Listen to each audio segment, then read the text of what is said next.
Merci, monsieur le député. La parole est à monsieur Victorin Lurel pour le groupe socialiste et pour 5 minutes.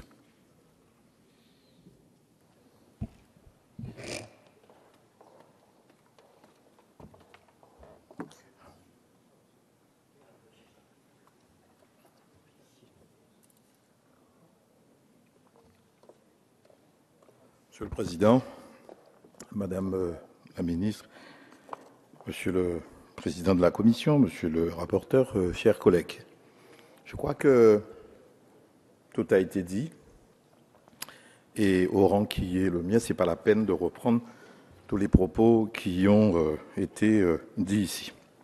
On connaît la situation de l'université et donc ce n'est pas la peine d'y revenir. J'aimerais passer mon temps à adresser des remerciements à la ministre, qui a donné ici même, à cette tribune, ou ici, dans l'hémicycle, une feuille de route extrêmement claire, de dire que le gouvernement fera et attachera sa position au vote sorti ici, au texte adopté ici au mois de mars.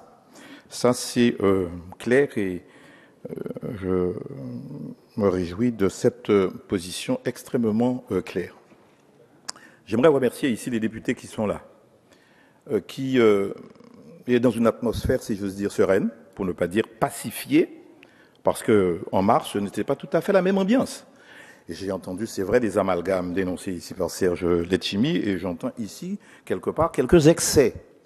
On est là pour réaffirmer un certain nombre de choses, et je crois que le gouvernement a été clair.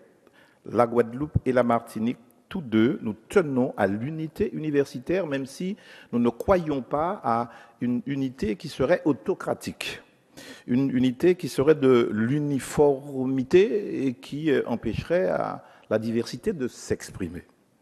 Ce que l'on veut imposer ici, c'est de faire croire que le vote libre serait mal utilisé par le pôle martiniquais et le pôle guadeloupéen. C'est une curieuse conception de la liberté. Ça veut dire qu'on utiliserait mal la liberté.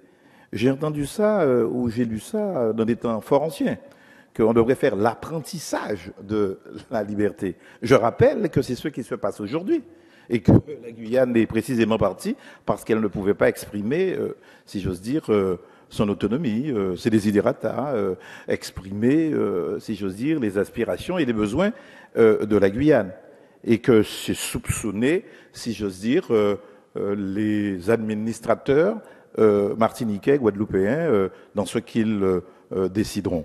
Donc, je ne peux pas souscrire, et je remercie le gouvernement d'avoir compris cela, que l'accord qui a été fait, ce n'était pas un accord politicien, ça avait le bénéfice, et ça a toujours le bénéfice, de réunir parfaitement la Guadeloupe et la Martinique, d'avoir associé les acteurs de l'université, les enseignants, les chercheurs, le personnel administratif et les étudiants par endroit. Il y a ici ou là, dans un écosystème politique, avec une sorte de théâtralisation préélectorale, qui a voulu faire quelque amalgame, qui a voulu défaire cet accord en inventant ici ou là un ticket et qui a voulu faire croire que c'est le démantèlement assuré.